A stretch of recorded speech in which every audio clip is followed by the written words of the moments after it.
And now it's going up. So, hey, everybody, welcome back to the Sustainiacs. I am Michael Vincent. I'm always the Sustainiac.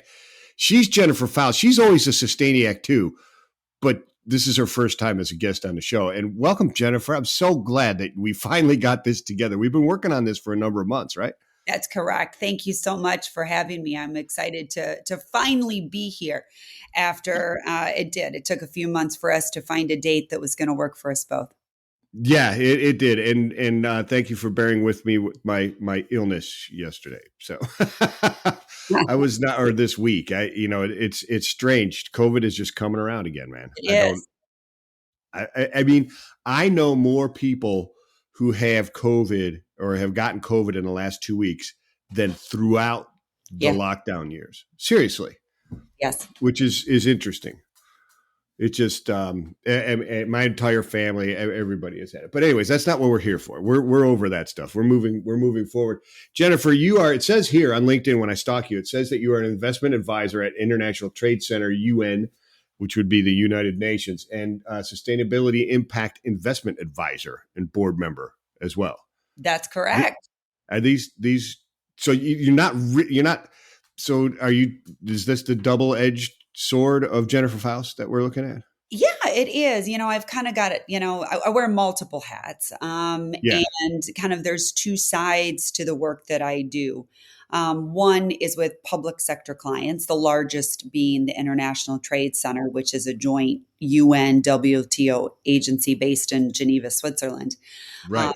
and we can go a little bit more into that specific work and where I focus on sustainable agriculture in the emerging market. And then there's the Faust Global Partners LLC, really kind of the private client advisory work that I do.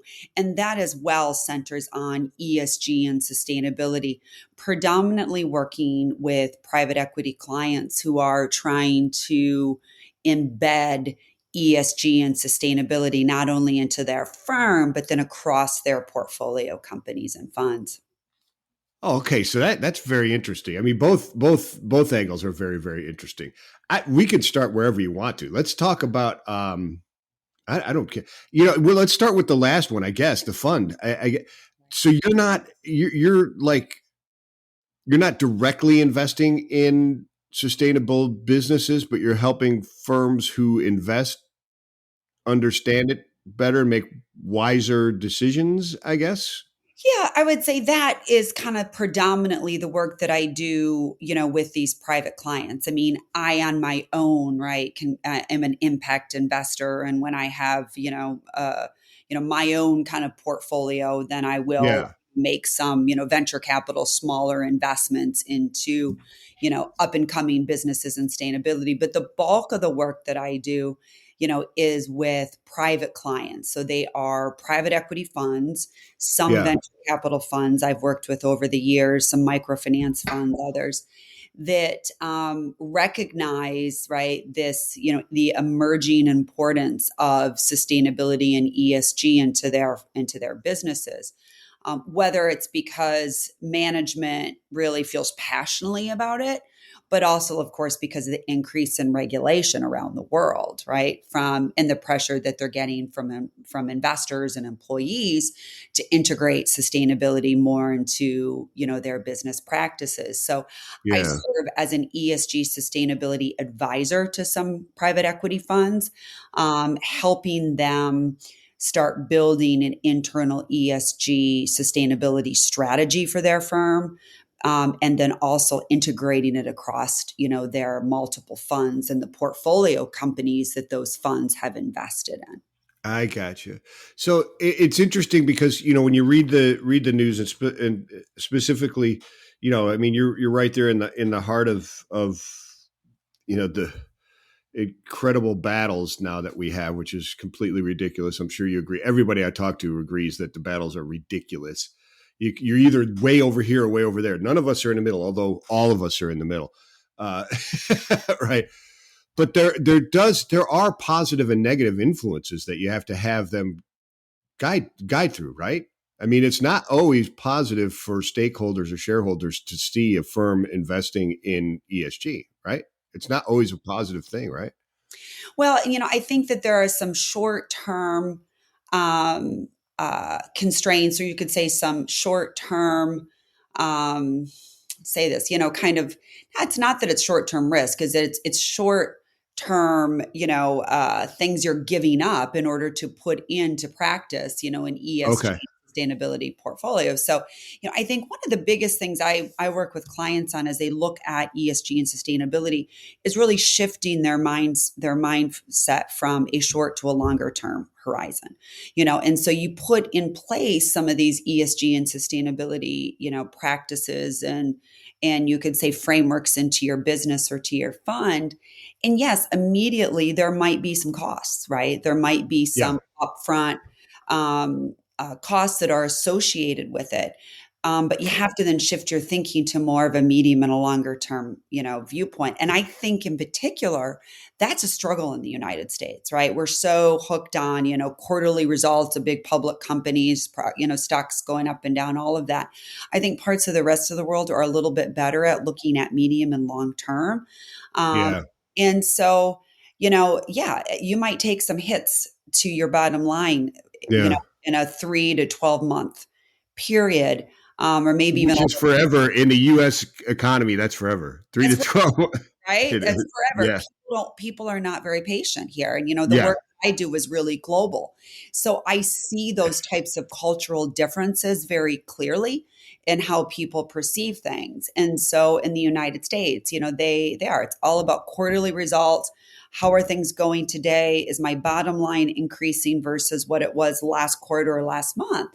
And yeah, there is some short-term hits to ESG. However, I'm a firm believer, and I think, there's enough evidence out there that in medium and long term, you're building a more sustainable business.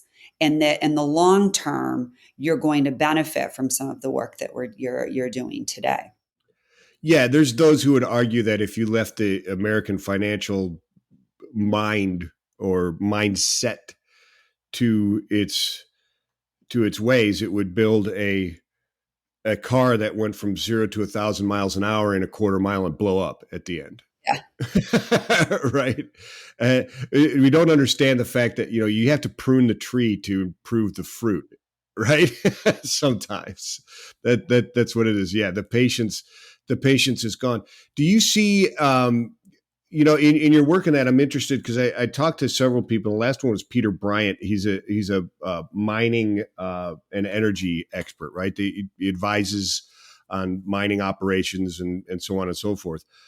But the thought really is that the sustainability of the ESG and the adoption or lack thereof in the United States, et cetera, is a detriment to really our competitive economy across the international. Do you see that? Is that a true statement to say?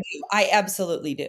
And I think I think it's going to impact our ability to compete internationally. I mean, you do not see the debate about ESG and sustainability um, as fiercely debated in the United States anywhere else in the world. And so what you're finding then is that other jurisdictions, other regions then are moving much quicker to putting into place different regulatory environments and frameworks for reporting and all of that. And that ultimately, those are going to be setting the stage. I think we're going to kind of show up a little late to the party, and the table would have been set, and the food, the choice of food that night would have already been made. And Yeah, that's kind of the concern that I have, is that we're not more prevalent as the United States in making policy on this space. That, meanwhile we're fighting politically, we have so much going on in this country here. There's such a divide, and a politicalization of ESG and sustainability. And that debate's not happening other places as much. Sure, there's some debate about how to do it, but the concept of climate change, the concept of businesses needing to be a part of the solution, you ask your average person on the side of the street, they care much more about sustainability than what most Americans do. The other thing, of course, is that as global companies try to compete and go into, to new markets or even into existing markets, they're going to have to adhere to other countries' sustainability. Um, yeah. happens. And so I do think it's going to impact global competitiveness, and it is going to impact U.S. companies, whether they like it or not. Yeah, so that's got to be difficult. I mean, for for for companies, I mean, it's almost like they're, the double-edged sword, or the two sides of Jennifer Faust. You've got this, if you're a global company, right? You're playing in two different fields. Is there that big of a difference in them? That I would appear that there is. You've got to kind of pare it down to be able to compete with the wild west of the United States, but also have the ESG at least reporting and things in place in order to deal with Europe and the rest of the world. Right. And while compliance on a lot of like the European standards and other global standards are not immediate, they're phasing in, right? Even for European businesses, Sure. but the adherence to European standards, the reality is over the course of, let's just call it the next 3 to 5 years, there's going to be increasing regulation around this. So wouldn't it make sense that if you're an international company, if you're a U.S. based company, that you just fully on embrace it, because it's got to be cheaper than, I imagine, this layer of intelligence that you have to have, that's just a capital suck trying to manage both sides of this, right? Right. Right, absolutely. And I think what's going to happen then is, in order to reduce the demands, internal demands on a company or a firm, and dealing with all these regulations and stuff, is I think you're just going to kind of set then your data course towards the most stringent. And then kind of, I know I'm talking with a lot of my clients about how can we create a process, an internal process, which pulls some of this ESG and sustainability data one time, right? And then you have it, and you're able then to apply it to whatever metrics that you need to apply to, right? Or whatever report you need to make. The one positive thing I think with respect to kind of the global reporting standard is that there's incredible consolidation that's taking place. And I Mm. think there is an effort by a lot of regulatory, bodies around trying to kind of pick a few standards and then having people migrate to that. So I think ISSB, for example, is one that you're seeing great consolidation around, GRI and others. But you being able to create data, it's really almost it's a data collection, right? Of, I say, is, it's often in your CFO's office, where you've been tracking, monitoring, and reporting on your financial data, and now it's adding a second layer of this non-financial data, grabbing Yeah. it once and then having all that data available in order to then kind of reply all the different reporting frameworks that you as a company have to deal with. Yeah. The other thing that I think is, you're going to see in the United States is kind of the this independent state actor, for example, like California. You're gonna, how is it, even if you have a company that says, we're not really actively engaged internationally, globally, okay, that's fine. But if you even have a strong domestic business, you're seeing variety, of regulations coming out of different states, right? California being a great example. So Yeah. if you're trying to sell in California, they have much greater restrictions in sustainability than other Yeah. US states. I mean, that's the beauty and the difficulty of the United States, right? People don't understand that we're a republic of states, and therefore there's different laws. I mean, arguably, we're not technically really a country. We're a republic of states, right? And that's what makes it great in some instances, but really difficult to do business cross border in another. And like you said, it's difficult, or like were discussing, to do business across and internationally sometimes, because we have the ability to have these and do debate at length these different things. Let me ask you this. I've always had I believe in the argument that the sustainability efforts, ESG efforts, et cetera, are really, when you break them down, the core business values from Business 101 that you should be employing anyways, when you break them down. Is that too immature an argument to make, or do you agree kind of with that statement? No, it's interesting, Michael. It's refreshing for me to hear you say that, because that's also been my thinking too. you know, Yeah. and I've kind of been surprised by some of the more, negative voices in our country, about it, is because as I interpret, what are just good, sound business practices, you know, Right. ESG kind of naturally comes to mind. If you break down, I mean, if you really take time to kind of go beyond, the names and say, what does it really entail? You look at the E, you look at the S, and you look at the G. To me, it just kind of makes sense. I don't It think. really does, right? I mean, why wouldn't you, yeah, have these three, you know, verticals of government that have checks and balances, and right? Yeah, and if you are a business that is, hope you're building value, and you've got kind of a strategic plan to be a business in place for the next 5, 10, 15 some years, right? You're not just kind of looking for, a 1 year window. I don't know why you wouldn't build that type of sustainability and resilience into your business. Yeah, And so it can be a little bit surprising to me when I hear these, political arguments against it. And because I think ultimately putting many of these practices in place build a more sustainable business, which also too then will result in better financial results. yeah.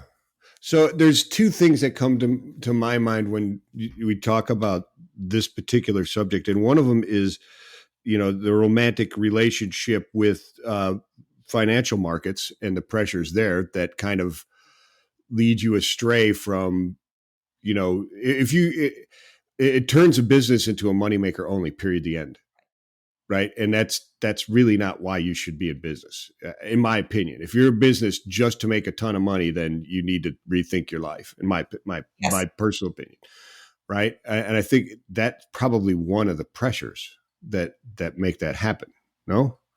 No, I think it's true. I think, and I agree with you. I share that same value. But I understand too the argument, the counter argument somebody would make, of course, is that that business exists in order to, create financial returns, right? That's Yeah, but prime. that's not the only reason it's there, right? I mean, theoretically, it's not. That's not the only. There are institutions that do that, right? But I mean, you don't have if a pharmaceutical, and one would argue that maybe some of them are, were just to generate money. Maybe that's a bad example. I don't know, but you know what I'm talking about. You don't create, a sustainable company or a recycling company or something just to make a ton of money. There's some altruistic measure behind it, and maybe there should be. Maybe that should be a prerequisite to being allowed to get a business license. I Yes. don't know, I, but I agree. I see your point on it, and I think so. I think again, I think the counter argument would be is that I'm going to use business in order to create a boatload of money, and then I'm going to take the profits, the spoils of my hard work, and then Johnny taxpayer, will decide how I am going to then give to different organizations, and how I decide, I'm going to spend that money. It's that bifurcation of it. yeah, I yeah, think it's a bit outdated. I personally, I think life and work and, younger generations, I think that's a very pre-technology viewpoint of how life and work are completely bifurcated. I think things have changed, and yeah. more and more people want to get a sense of pride and purpose out of their work than ever before. And I think embedding impact, sustainability, ESG is a way to help do that. Yeah. Interesting. Interesting. Now, in your positions, in really in both, but probably, I'm guessing more so with the International Trade Center and the UN work, et cetera, you're exposed to and probably not by your own invitation at times, a lot of political pressures and international political pressures for what's going on.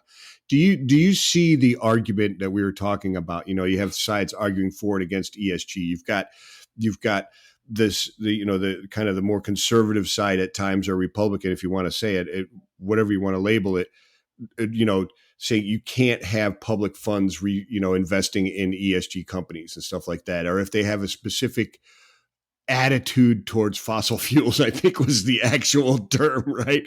Are these real feelings, or are some of them adopted just because the other side is for it?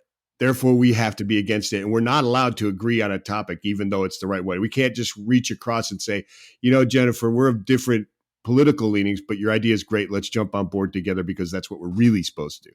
How much of it is really disagreement, and how much of it is just, hey, I can sway this amount of the population to feel negatively about this or positively? Yeah, I think it's gotten really political. And I think it's, you can always manipulate the message and data and other things in order to kind of support your cause. But Yeah. clear, one party here in the United States has really adopted the anti-ESG, anti-sustainability Yeah. message. Sure. And I think they have been a bit of an echo chamber to their constituents about this is, climate change isn't real. This is, I mean, Yeah. various things like that, and that this is woke.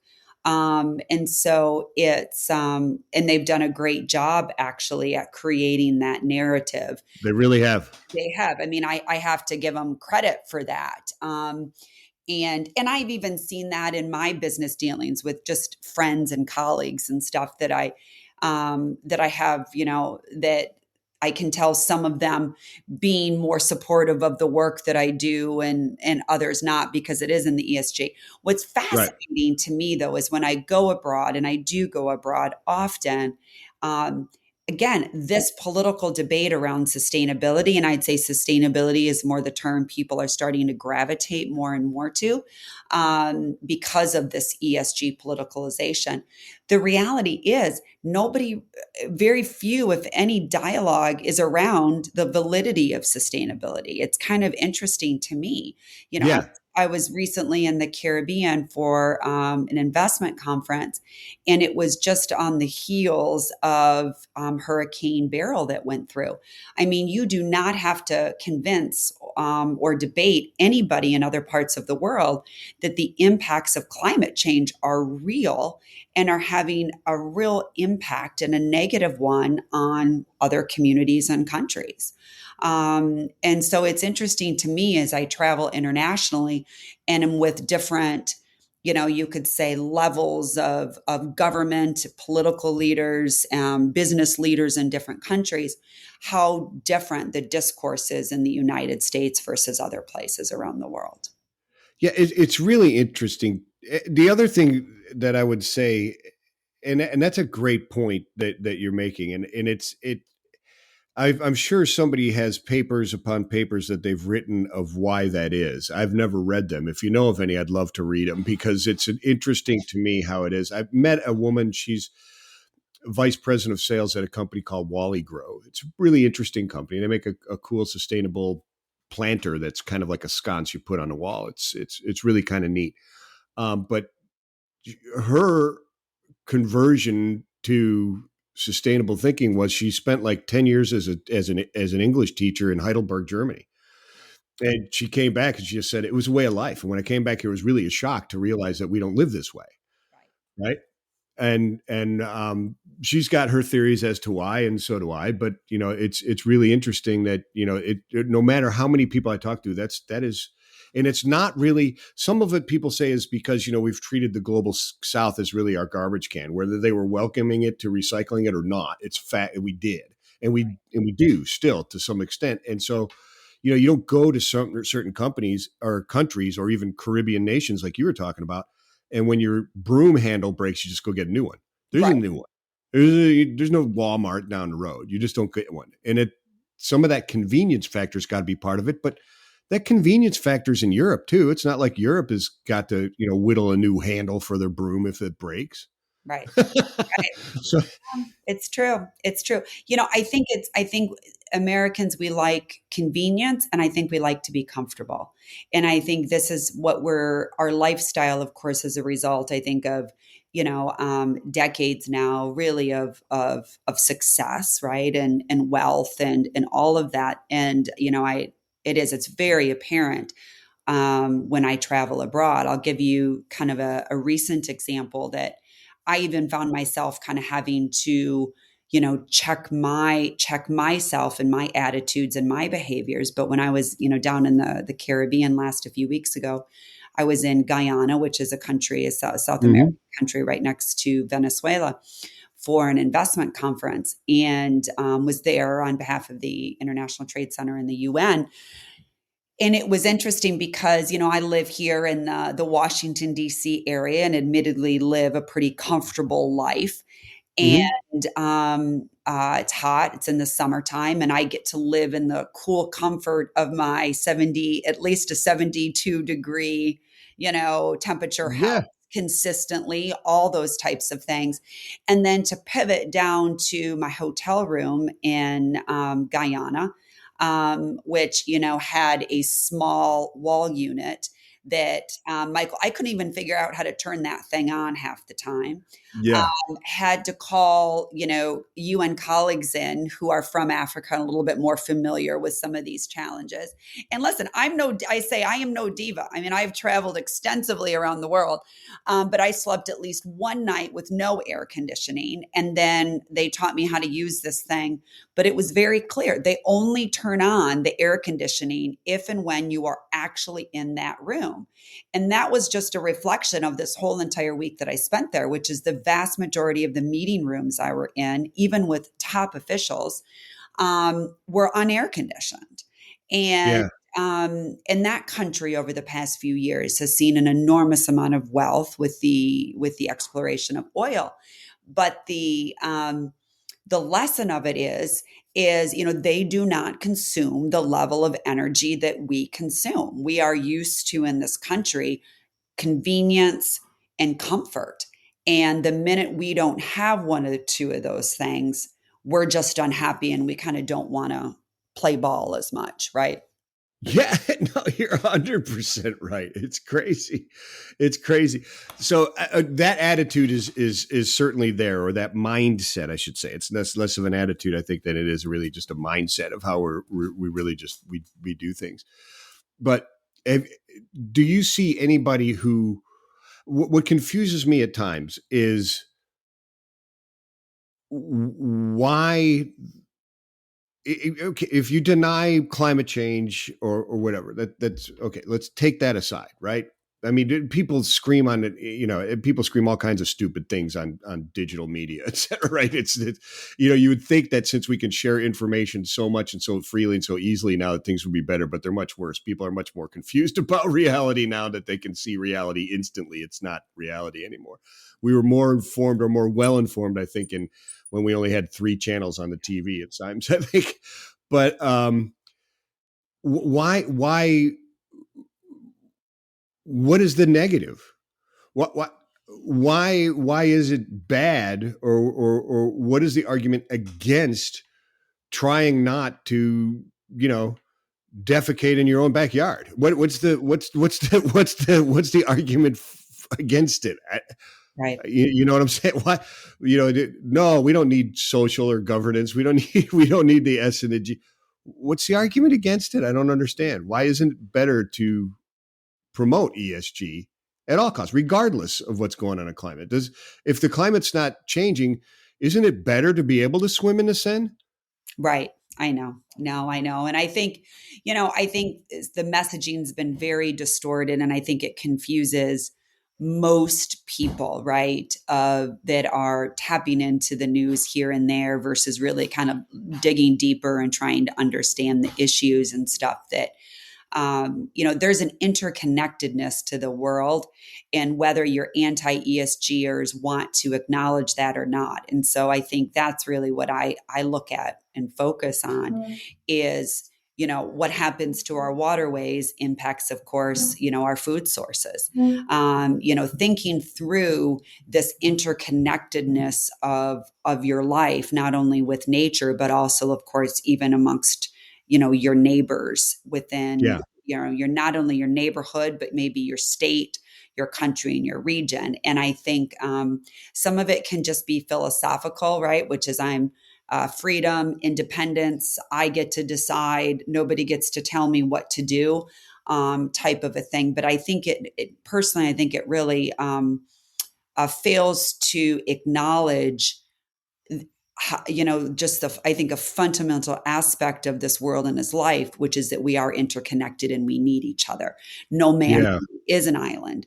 And so, but that's my philosophical perspective on it. Right. And I feel like I could go on and on with different, justifications for that philosophical argument. But, and again, we're here to make, a business is a for-profit entity. I'm here to make business, to make money the best way that I possibly can. Um, Yeah. and that means paying people as little as possible.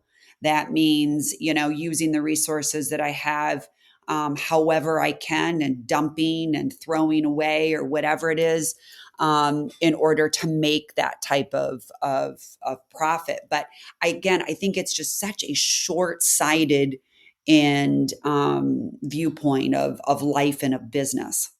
Yeah, no, it really is, and I mean, one of my favorites was, and I quote him often, was Alfred North Whitehead, and I loved reading his adventures and ideas and many different things that he wrote. The old Columbia University business professor, but he said that a society is only as great as the importance its men and women of business place on their contributions towards that society, right? And I quote that a lot, people ad nauseum, because I believe it's true. If there isn't a purpose to your business and you don't hold on to that purpose, then I really don't see your purpose. And that's all over the place. I mean, it's really interesting. Do you think part of it is the denial, or the arguments are based on like a denial, on a hysterical denial, like a trauma almost, right? Like you're denying that this is really happening to make yourself feel better. So the more you read the content looking for validation of that argument, and there's somebody out there providing it, so you consume it, Right. right? No, I mean, and if you're getting your news source from one place, you know what I mean. And I think if you're limiting your viewpoint, where you're sourcing, I think you continue to hear messaging, right, which you know discredits climate change, or discredits all of this. So yes, I mean, absolutely. And I think then it creates some responsibility on your part, to make a change, some ownership, which is always hard. I think, people have different levels of comfortability around change.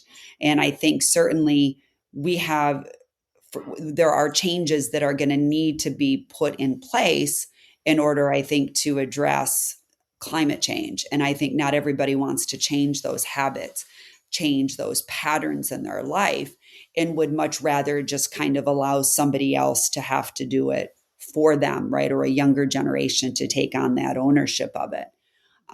Again, I think it goes down to this lack of a collective responsibility. I think if you look back at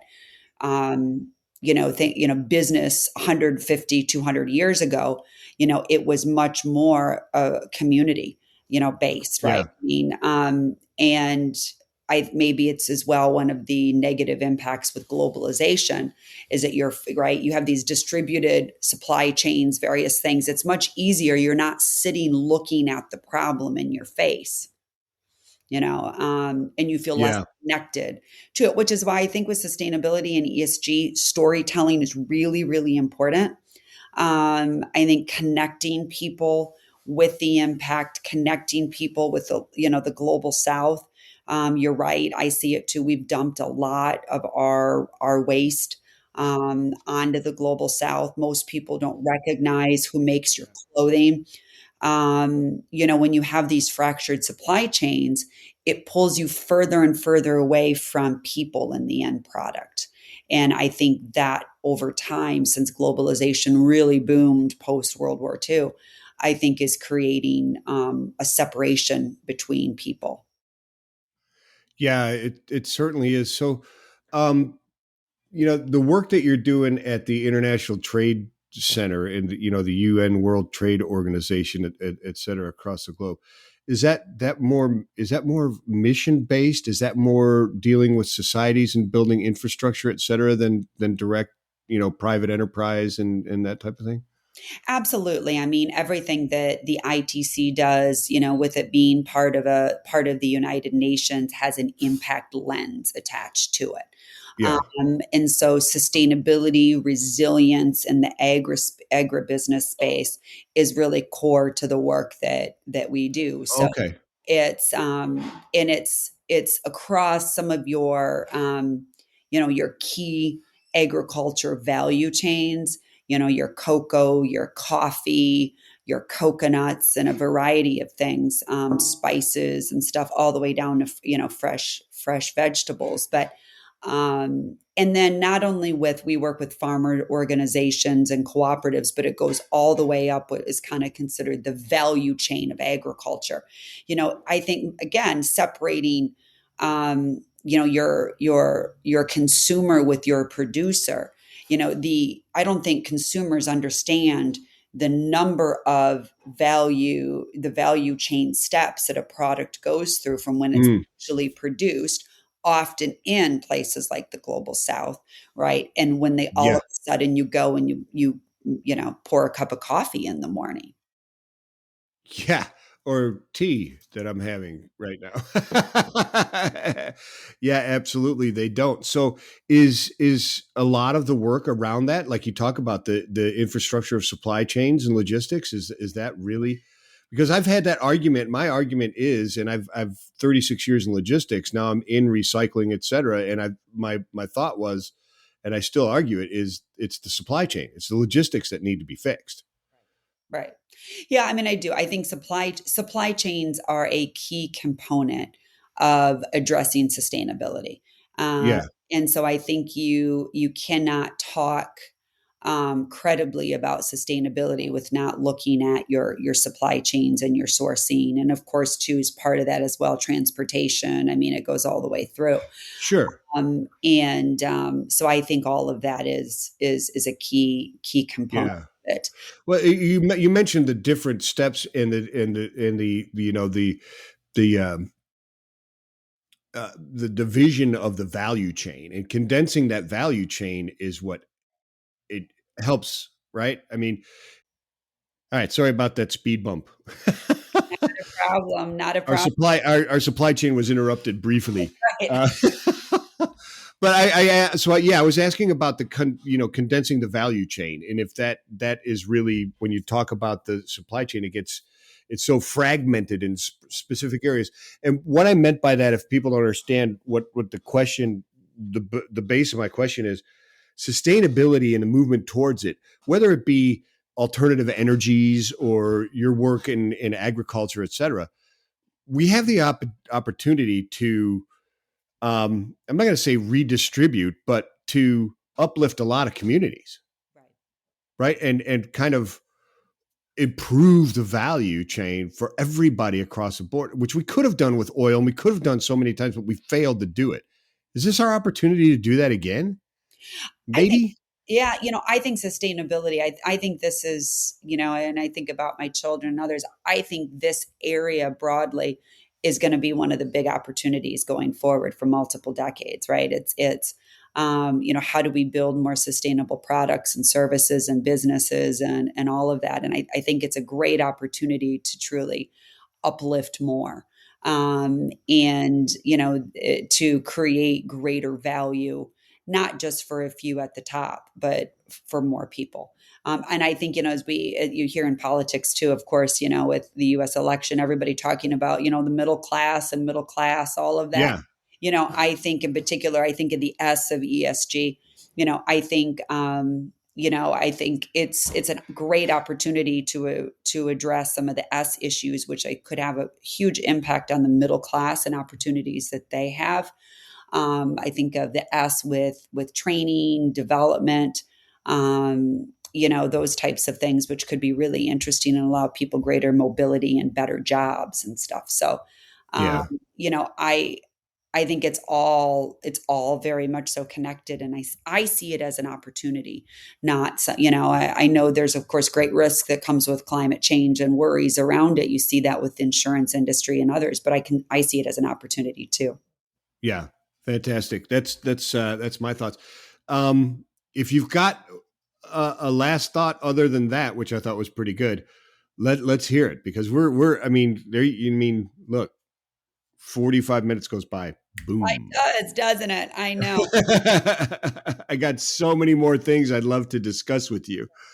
I think, just kind of one final point is something that is on my mind with respect to sustainability is, you see the larger, big publicly listed companies, are building out sustainability teams. They're much more focused on it. They're listed. They have to, they have greater reporting requirements and responsibilities.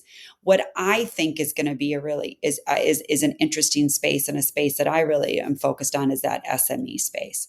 Um, Mm, is that I think for sustainability, and in particular in the United States, to truly gain traction, that is where we need to normalize it. That's where we need to go. And so it's not surprising that a company based in New York City is buying into sustainability. I want to see a company in Topeka, Kansas buying into it.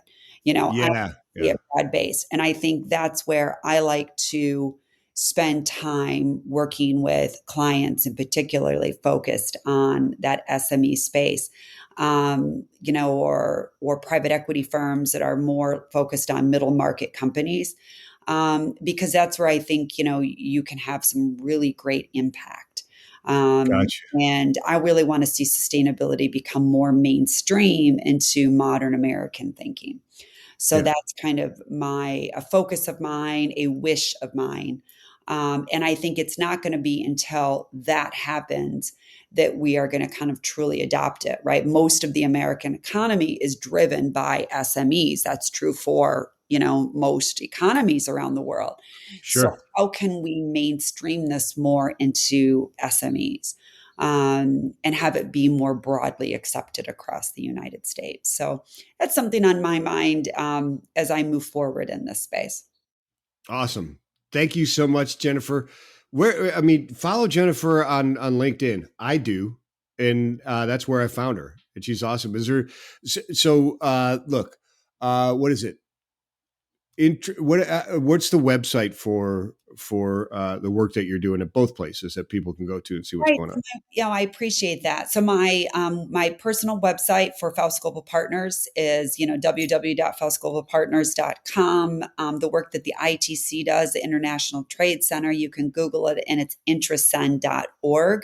And you can see all the great work that the ITC is doing. It's based in Geneva. It's been focused 60 years on small and medium sized businesses across the emerging market. The program that I advise for is just one of really cool projects that they're working on, focused on sustainability. So join us. Fantastic. Thank you so much, Jennifer. Peace and love to you, and peace and love to everybody out there. Thank you for downloading and listening. Bye, Michael. Best wishes.